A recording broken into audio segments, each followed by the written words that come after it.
really thought it was ability, bro. It was the boxing generalship that was the huge difference in this fight, man. I mean, I was watching you, and I think we said this after too.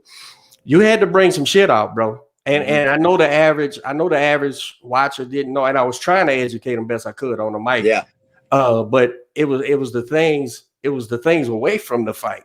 Yeah. The actual punching. I was like, yeah, we in control. When you're able to do it, we're in control.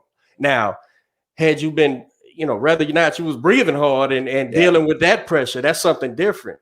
But we was able to control this dude with little things. And I say, okay, we can live at Bridgerweight. Yeah. We just don't need to be 220 pounds because then you'll be more energetic and bite down on some of those spots you couldn't. You didn't bite down, and I seen it on purpose. You were like, all right, let me make sure I'm good before I go in here. Yeah. But all in all, what you say, grade your performance, but outside of that, what did you learn about fighting these big boys?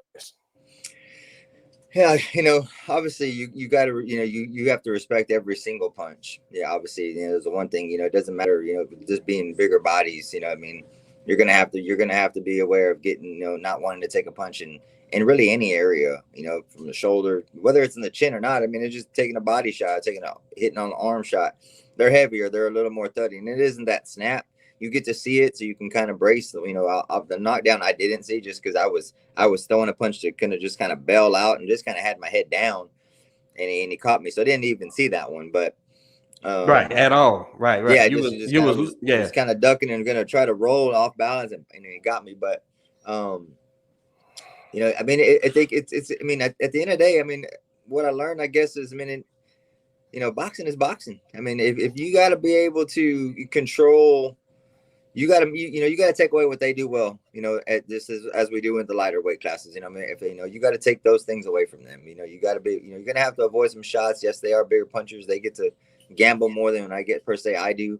We got to be solid defense. We got to make sure our distance and range are all in our hands. When we're in range, our hands got to be in a good spot. When we're out, when our distance is great and we're a little too far, we can relax and we can walk off. Right. And we can use some. They don't want to move a lot. A lot of these big dudes, they want to plot those feet and they want to use what they got that one, which the size, right. That size that's what they want to use. And so we got to be able to maintain, like you said, be a little more fluid with our feet and being able to turn and being able just to kind of manipulate space and distance and time off of rhythm and faking.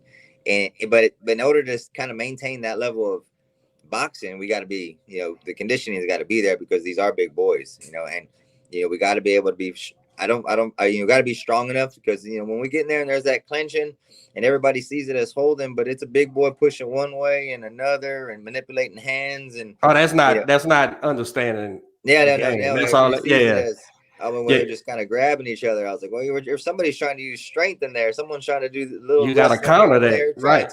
We're trying to manipulate where they're holding their hands, see if we can wear down them hands, sneak in a body shot. Sometimes maybe sneak in a head, but I don't know. I'm not gonna say that happens, but someone's in there, they're digging. Hey, it's a fight. It's a fight.